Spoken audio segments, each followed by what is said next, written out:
What's up, my people? Welcome to Vertical Football. Welcome to another episode of Five Things We Learned.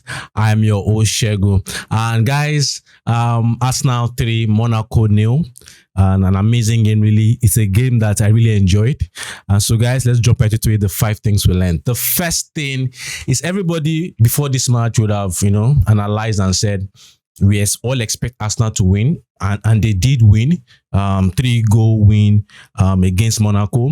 But I felt the goals could have been more than that, really, especially in the first half, where Arsenal had a lot of chances, were wasteful. Gabriel Jesus had a torrid first half. If I'm to describe it without word, a torrid first half in sense of a lot of chances missed for Arsenal. So I think if you look at it, you could say Arsenal could have scored 3 or 4 goals in that first half, part of the game. So it was wasteful for them, really. But I think ultimately they won the game by 3 goals to nil.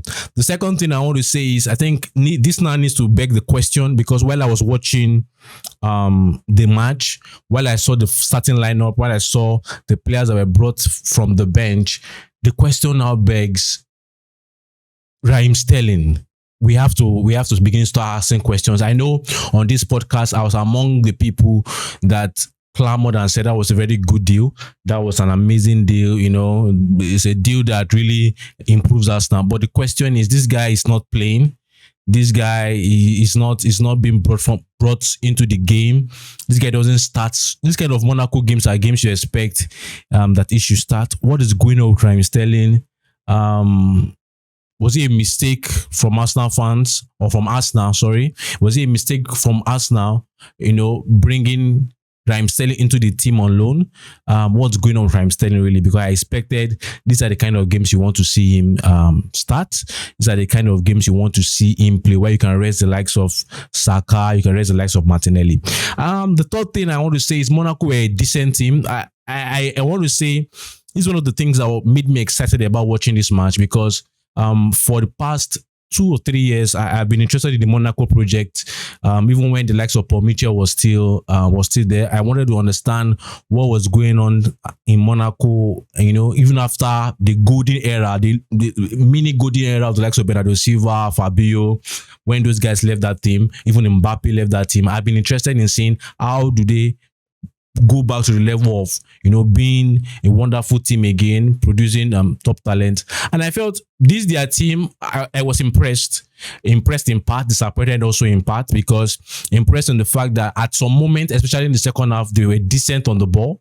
They had a little bit of control. That's like the first 20 minutes of the second half, and it was nice to see, but it was just control without anything potent at the other end of the pitch. So they had the control, but they could not hurt us now.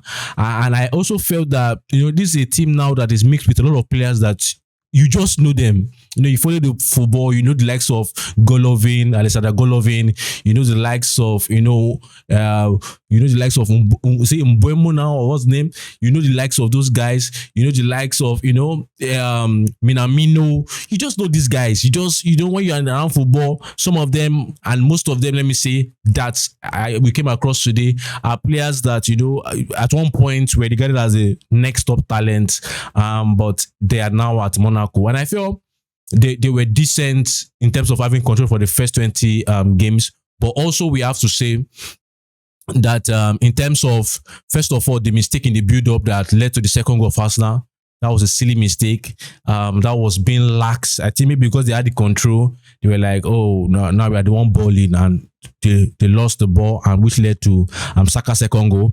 And also, I felt there was lack of concentration. You are playing a Champions League match. You're not playing a French League game. This is a Champions League match. For the third goal, the three players did not react quickly to Arsenal's free kick. And at this level, we have to react quick. So I felt I was in part happy with what they did. And I was like, oh, this team has something there this team is doing so well in this aspect, but I was also disappointed in other aspects. So I know there's still a lot more for them to do. They need to be much more potent. And I think it was nice to see some more players that we have seen before, less of Golovin, the likes of Minamino, amongst others, really. So I feel Arsenal fans also be asking, I am happy. This is the fourth point. We can be happy because, in the last two games, they scored 3 goals, and those 3 goals were on set piece, especially corners. And everybody labeled them the corner kings. Everybody labeled them, they cannot score without corners. But today, whichever way we look at it, they scored 3 goals in one match, and those 3 goals were from relatively open play. So it's really good to see. I think Arsenal fans are really happy that there's a goal from open play, and I think it's nice. So I think the last thing I would say is, first of all, kudos to Bukayo Saka, amazing player. I know on this podcast we're always open to praising him, open to saying how fantastic a player he is, how consistent a player he is. Today, 2 goals, 1 assist, amazing player. And I think it's just really good to see that this youngster, he's not a youngster anymore, but this player, is really bringing out the results season after season, and we're happy for him. Arsenal is in driving seat. I think they are closer now to the qualification to the next round of the Champions League, and I think it's a good one to see. So guys, these are my thoughts on Arsenal versus Monaco. Arsenal 3, Monaco 0. As usual, I know you have your own opinions about the match. Please feel free to drop it in the comment section, and please don't forget to like this video. Don't forget to subscribe, and most importantly, I know you liked it. Don't go away from this video without sharing. Thank you very much, guys, for sticking with us. I remain Shego. I'll see you next time. Bye.